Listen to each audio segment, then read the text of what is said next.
الرحمن الرحیم انک لعلی خلق العظیم صدق اللہ العظیم وصدق رسول النبی الکریم قلم میرا قاصر زبان میری عاجز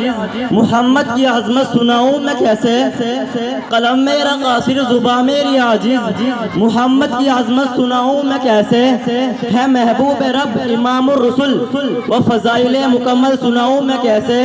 دوستو عنوان سیرت خاتم النبیین کا ہے اور اتنے بڑے عنوان کے لیے اتنی سی جان، یہ عنوان تو اتنا بڑا بحر و بیکرا ہے، یہ عنوان تو اتنا بڑا بحر و ذخار ہے، یہ عنوان تو اتنا بڑا ٹھاٹے مارتا سمندر ہے کہ جس کے ایک کنارے سے دوسرے کنارے تک آج تک کوئی مفکر، کوئی محدث، کوئی فنکار، کوئی قلمکار، کوئی نامگار، کوئی ادیب، کوئی خطیب، کوئی کتب، کوئی ابدال جا ہی نہ سکا۔ لیکن جہاں تک بات ہے محمد صلی اللہ علیہ وسلم کے اخلاق و حسنہ کی، جہاں تک بات ہے آفتاب نبوت کے چمکتے ہوئے کرنوں کی، جہاں تک بات ہے گلدستہ نبوت کے ٹھاٹے مارتے سمندر کی، جہاں تک بات ہے صلی اللہ علیہ وسلم کے اخلاق و حسنہ کی، جس کے لیے میں اتنا ہی کہنا چاہتا ہوں کہ جب میں محمد صلی اللہ علیہ وسلم کے اخلاق و حسنہ پر تاریخ اٹھاتا ہوں تو میری نظر عداوت کریم اللہ کی ہیڈ لائن پر پڑتی ہے، تو میں سوچنے پر مجبور ہو جاتا ہوں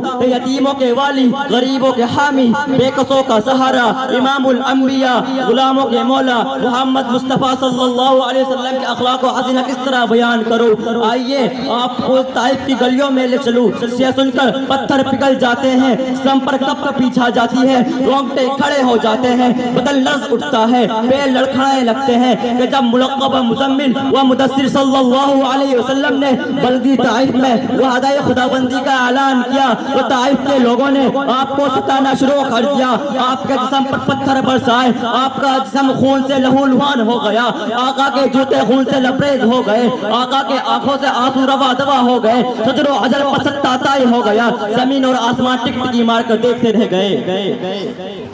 لوگوں نے گالیاں دی، آقا نے دعائیں دی، لوگوں نے برے القاب سے پکارا، لیکن میرے آقا خاموش رہے۔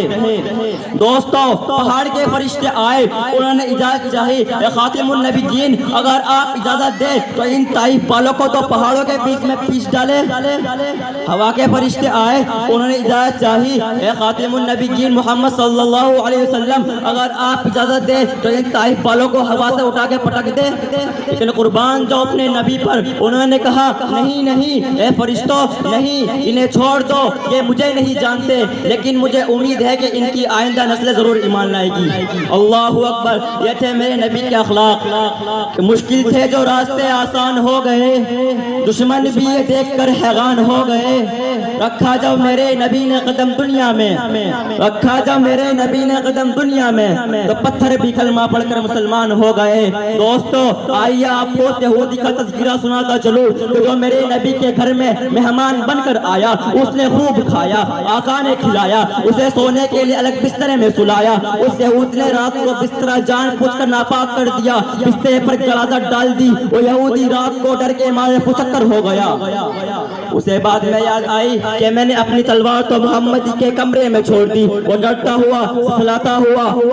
ہوا محمد کے گھر میں جا کے پہنچا، تو جا کے کیا دیکھتا ہے کہ محمد اپنی پاک ہاتھ مبارک سے اس کی غلاظت دھو رہے ہیں۔ دوستو آقا نے اس سے بدلہ نہیں لیا، اسے کوڑے نہیں لگوائے، اسے قتل نہیں کیا، بلکہ پیار سے کہا اے فلاں اپنی تلوار میرے ہی حجرے میں بھول کر چلے گئے ہو، اسے آؤ اور لے کے جاؤ۔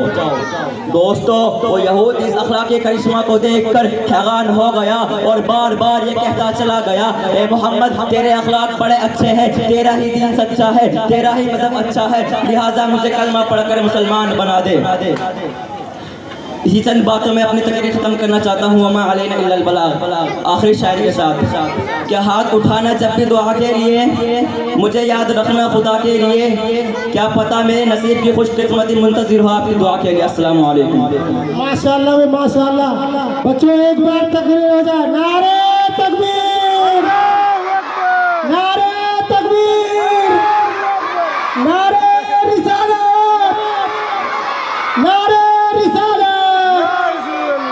ماشاءاللہ پورا مجمع ماشاءاللہ جوش میں ہے، الحمدللہ۔